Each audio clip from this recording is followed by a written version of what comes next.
करती रही, तो शिव को याद करती रही मनी मन में, हे भगवान, हे शिव, हे पतिदेव, ये जो मैं काम कर रही हूँ उसको सही कर देना। और अपने हाथों से ही उस मेर का एक पुतला बना देती है, जिसके 2 पैर लगा देती है, हाथ लगा देती है, अच्छा सा सुंदर सिर बना देती है, अच्छा शरीर बना देती है। और जैसे ही उस मेर का पुतला बनाया तो कहते गणादि गणपति को याद करती है, जो सभी देवताओं के पदा आदि सारी जो बनाए थे गणादि गणपति, उनको बुलाती है और गणादि गणपति से कहती है कि इस पुतले में तुम समा जाओ, जिससे मुझे एक पुत्र की प्राप्ति हो जाएगी। तो कहते भगवान शंकर की कृपा से जो भगवान शंकर के विवाह में गणादि गणपति बैठे थे, वो ही उस पुतले में समा गए, प्राण उनके उस पुतले में समा गए। जैसे ही उस पुतले में प्राण समाए और वो पुतला खड़ा हो गया महाराज, खड़ा होकर माँ भवानी के सामने हाथ जोड़कर प्रार्थना करते हैं, वंदन करते हैं। किस तरह माँ भवानी से कहते हैं, विनाशितम मुनि श्रेष्ठयम प्रस्थ सर्वण चादितम उदाचितम शिव चात्र कैलाश गतम सती कीता चे विकालेन जतो गणत गंगा गणपति एक सभी कालेन चया जया विजया सखी। जो अभी हमने बताया जय विजया, ये पार्वती की 2 सखी है। पार्वता चे मिल बतावे विचारे तत्व भवताया, और सखी मिलकर विचार करती है और विचार कर उस पुतले को माँ भवानी प्रकट करती है। अत्य कलाचितम पार्वतो सदा शिवम आयतम संख्य दृष्टवा जगद अंबिकेयम एतात भक्त द्वार पालो भवयम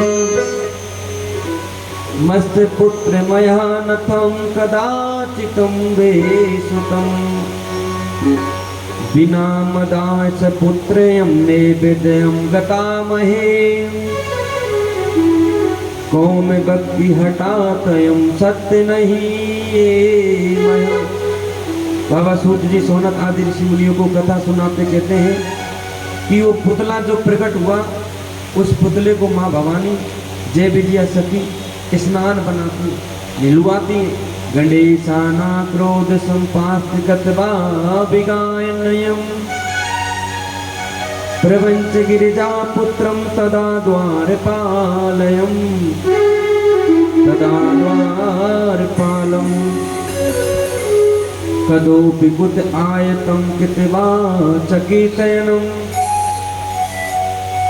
और उस पुत्र को स्नान बनाकर जो मेहर का बनाया हुआ पुतला, वो प्राण डल गए। प्राण डलने के बाद खड़े हो जाते हैं और माँ भवानी जय विजया सखी कहती है तुम द्वार पे खड़े हो जाओ। हाथ में डंडा दे दिया महाराज। अब सज्जनों, यहाँ एक प्रसंग आता है कि माँ भवानी ने द्वार पे ही क्यों खड़ा किया, दूसरी जगह भी तो खड़ा कर सकती थी।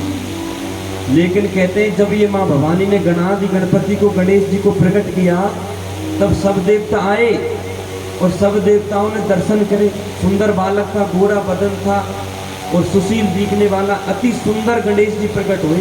मोटे नहीं हुए थे, मोटे तो बाद में बनते, पहले छोटे से सुंदर अच्छे दिखने वाले गणेश जी प्रकट हुए। सब देवताओं ने आशीर्वाद दिया। उसी सभा में शनिदेव आगे महाराज। अब सब देवता तो आशीर्वाद देते हैं, लेकिन शनिदेव उल्टा मुंह करके बैठ गए गणेश जी की तरफ। माँ भवानी कहती है कि ये सब देवता तो कुछ न कुछ आशीर्वाद देते, तेरे क्या हुआ जब तू प्रसन्न नहीं है मेरे पुत्र को देखकर।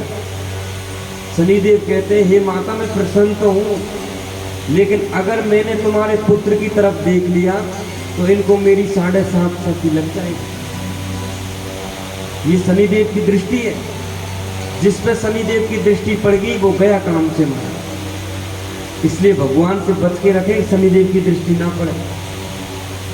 तो कहते माँ भवानी ने कहा कि ये मेरा पुत्र है, जगत जननी भवानी का, तेरी दृष्टि नहीं लगेगी।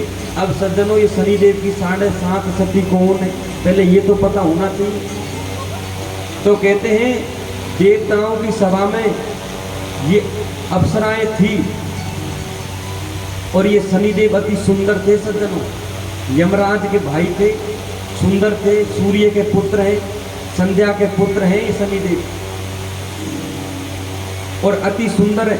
तो कहते हैं शनिदेव ने सारी घटना बताई कि मेरी पत्नी ने मुझे श्राप दे दिया और ने नहीं दिया। अब पत्नी ने क्यों श्राप दिया महाराज? कहते हैं शनिदेव, हे माता पार्वती, जब मैं देवताओं की सभा में स्वर्ग में जाता था तो सब अप्सराएं मुझसे बात करती थी और सब अप्सराओं से मैं बोलता था, बात करता था, सबसे प्रेम करता था और अपनी पत्नी से प्रेम नहीं करता था। तो शनिदेव कहते हैं कि मैं पत्नी से बोलता भी नहीं था, बात भी नहीं करता, प्रेम भी नहीं करता। तो मेरी पत्नी ने मुझे ही श्राप दी थी। क्या श्राप दिया? कि तुम जिस सुंदरता में मग्न हो रहे हो, जिस सुंदरता में मुझे भूल रहे हो और अप्सराओं के संग प्रेम कर रहे हो, आज से मैं ये श्राप देती हूँ कि ये सुंदरता तुम्हारी क्षीण हो जाए और तुम कुरूप धारण कर लो। उसके बाद शनिदेव काले बन गए, काले कुरूप बन गए और एक श्राप और दिया कि जिस पे तुम्हारी दृष्टि जाएगी ना उसकी मैं 7.5 सती लग जाऊंगा। तू जहाँ भी जाएगा ना मैं तेरे साथ ही आऊँगा। तो जैसे ही 7.5 सती माँ शनिदेव की पत्नी साथ चलती है तो अप्सराओं से बोलना बंद कर दिया। अप्सराएं भाग गई छोड़ छोड़ के, कहीं हम पे ना दृष्टि पड़ जाए महाराज तो हम भी कुरूप बन जाएंगे। इसलिए कहते हैं सज्जनों, जब तक हमारे पास सुंदरता है, ऐश आराम है, तब तक ये संसार साथी है। इस शरीर जब तक सुंदर दिख रहा है, अच्छा हार्ड मास है, तब दूसरे लोग प्रेम करते हैं और हमें अचानक 10-20 दिन तक बीमार कर जाए महाराज, भयंकर पीड़ा हो जाए, ज्वर आ जाए, दस्त लग जाए, तो क्या ये सुंदरता रहेगी? सब झुर्री मुरझा जाएगी। और तब पता लगाओ कि हमसे जो प्रेम करता था वो अब प्रेम कर रहा है, तब इस संसार में महिमा गाई जाती है। इसलिए सज्जनों, ये शरीर माटी का है, कब काम करना बंद कर दे कोई पता नहीं। इसलिए जब तक चल रहा है फिर रहा है, भगवान शंकर की कृपा है। बाबा सूत जी सोनत आदि ऋषि मुनियों से कहते हैं कि गणादि गणपति को द्वार पर खड़ा किया, शनिदेव की 7.5 सती लगी महाराज। जो सुंदर बालक थे वो काले सूम हो गए। अब जैसे ही वो काले सूम हुए तो माँ भवानी ने मन में भगवान शंकर को पुकारा, कैसे भी करके इनको रूप को बदलो, ऐसा मेरा बेटा रहेगा तो संसार क्या कहेगा। तो शंकर भगवान की माया थी कि गणेश जी का सर कटने की, ये दोनों की माया थी। और गणेश जी को द्वार पे खड़ा कर दिया। जैसे ही भगवान शंकर आए, गणेश जी ने द्वार पे खड़े होने से रोक दिया कि अंदर नहीं जा सकते, अंदर मेरी माँ है। भगवान शंकर कहने लगे, भाई तू कौन आ गया माँ बालक? काल तक तो हम यहाँ थे, मैं जिसका पति हूँ उसको ही पता नहीं, तो तू कौन है? गणेश जी से शंकर भगवान ने कहा, लेकिन गणेश जी एक बात नहीं मानते, अंदर जाने नहीं देते। भगवान भोलेनाथ आसन लगाकर उसी जगह बैठ जाते और अपने गणों से कहते, भाई इस बालक को भगाओ, कभी हमारे कोई यहाँ आसपास कोई गंदा आदमी आ जाए तो हम भी तो दूसरे से कहते रहे, अरे दूर कर दो। ऐसे ही भगवान शंकर ने अपने गणों से कहा कि इसको भगाओ भाई, इसको द्वार पे कैसे खड़ा किया है। अब कुरूप तो वो दिख ही रहा था, काला सून अलग रूप दिख रहा था। तो भगवान शंकर के गण सब युद्ध करने गए। वीरभद्र ने कहा कि भाई जाओ यहाँ से। तब वीरभद्र को भी उस गणेश जी ने लाठी की मार से पछाड़ दिया, काल भैरव को भी पछाड़ दिया। सब भगवान शंकर के गण आए, उन सबको पछाड़ दिया। तब भगवान शंकर अंत में आते और उन बालक को समझाते, भाई तुम हट जाओ, मुझे अंदर जाने दो। इतने में भगवान शंकर के वो बालक एक लाठी का प्रहार कर देते हैं। जैसे ही लाठी मारते भगवान शंकर क्रोधित होते हैं और क्रोध में भरकर त्रिशूल उठाकर उसका सर धड़ से अलग कर देते हैं। जैसे ही उन गणेश जी का सर अलग होता है, सज्जनों, शंकर भगवान तमोगुणी का है, निर्मल भी बहुत ज्यादा है और क्रोधी भी बहुत जल्दी स्वाभाविक हो जाते हैं। ये हमारा प्रैक्टिकल किया हुआ है कि जो शिव की भक्ति करता है ना, वो सरल भी भोला भी होता है। और कभी कभार भगवान शंकर उनके अंदर आ जाए तो क्रोधी भी ऐसे बन जाते हैं, जो मत पूछो बात, ये शिव है। तो कहते हैं भगवान शंकर क्रोध में आकर उनके सर को अलग कर दिया। अब तो देवताओं में हाहाकार मच गया कि बाप ने बेटे को मार दिया महाराज। पार्वती तक जैसे सूचना गई, जय विजया सखी ने सूचना पहुंचाई, तो जय विजया वहां पहुंची कि तुम्हारे पुत्र को तो तुम्हारे पति ने वध कर दिया। तो कहते हैं वो माँ भवानी ने क्रोधित भई और क्रोध में भरकर 64 जोगनियों का रूप लिया। अब ये 64 जोगनी यहां से आई सज्जन, 64 जोगनियों का रूप लेकर कहा कि मेरे पुत्र को जिसने मारा है, मैं इस संसार के सारे पुत्रों का हरण कर लूंगी। और वो 64 जोगनी विकराल रूप, जिनको कहते हैं योग सिद्धि की माया, 64 ये जोगनियों की कोई साधना करता है, उनके पास सारी सिद्धि होती। तो कहते हैं 64 जोगनियों की योग माया प्रकट हुई और ये सृष्टि को खाने दौड़ी।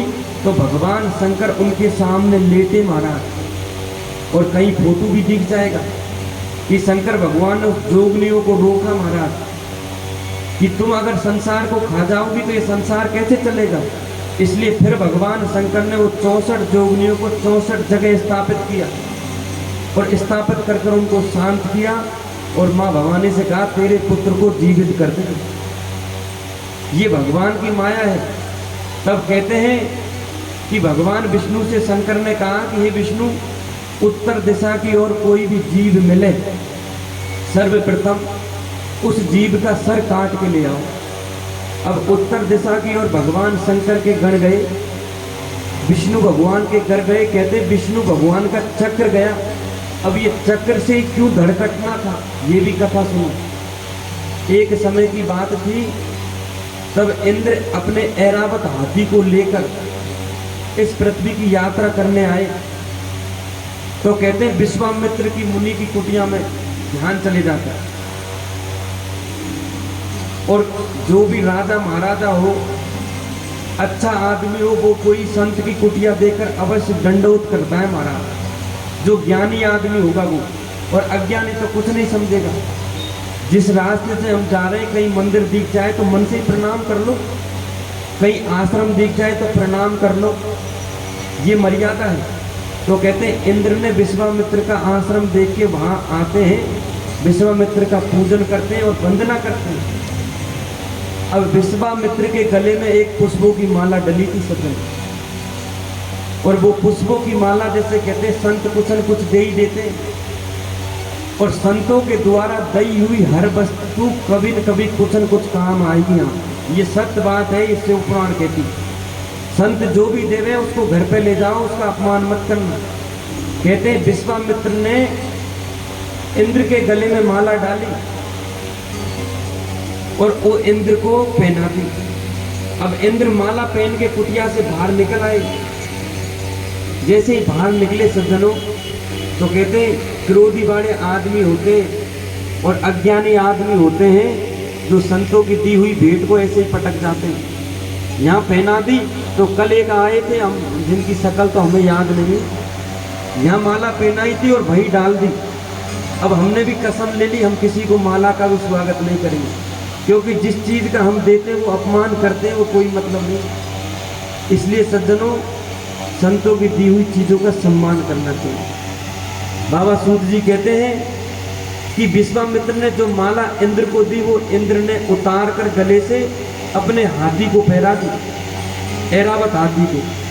अब हाथी का स्वभाव कैसा होता है आप सब लोग जानते हैं। हाथी के सूंड पर चींटी भी चढ़ जाए तो भी तड़पने लग जाए।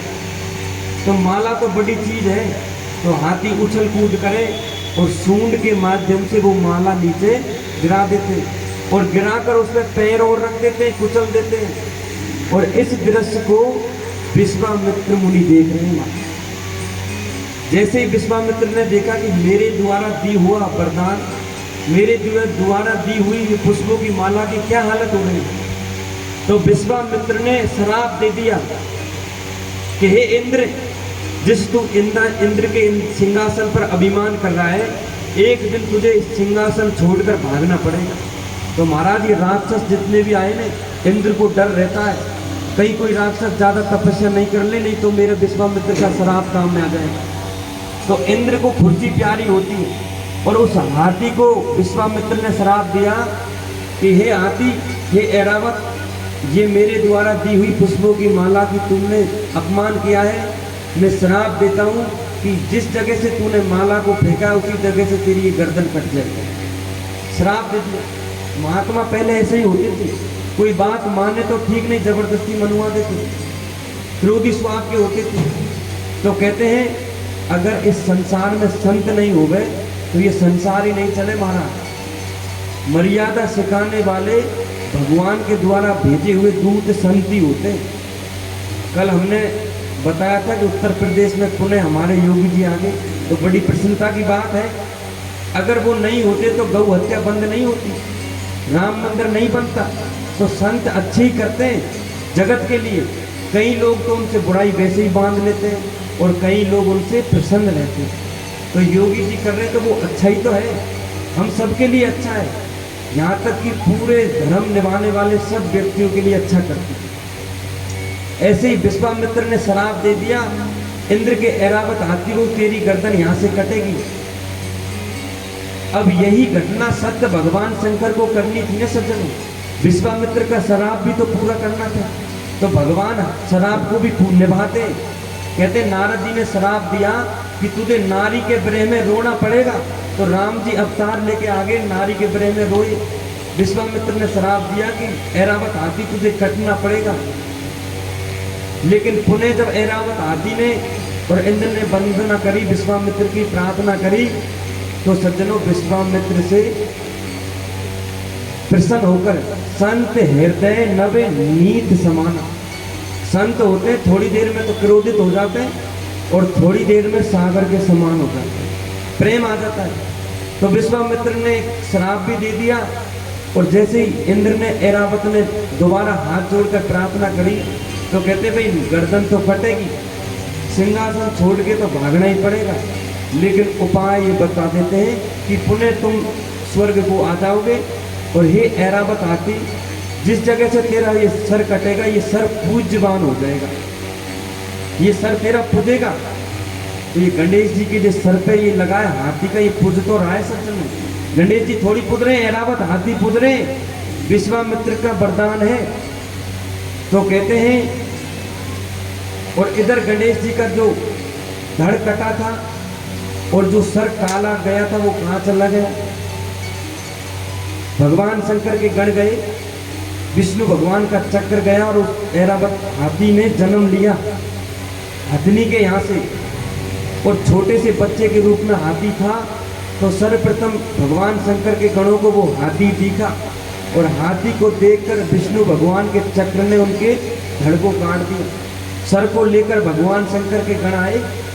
गण आकर उन भगवान शंकर के गणों ने शंकर भगवान से कहा, हे स्वामी, ये भगवान शंकर की कृपा से हमें सर्वप्रथम ये जीव मिला था और कोई जीव नहीं मिला था।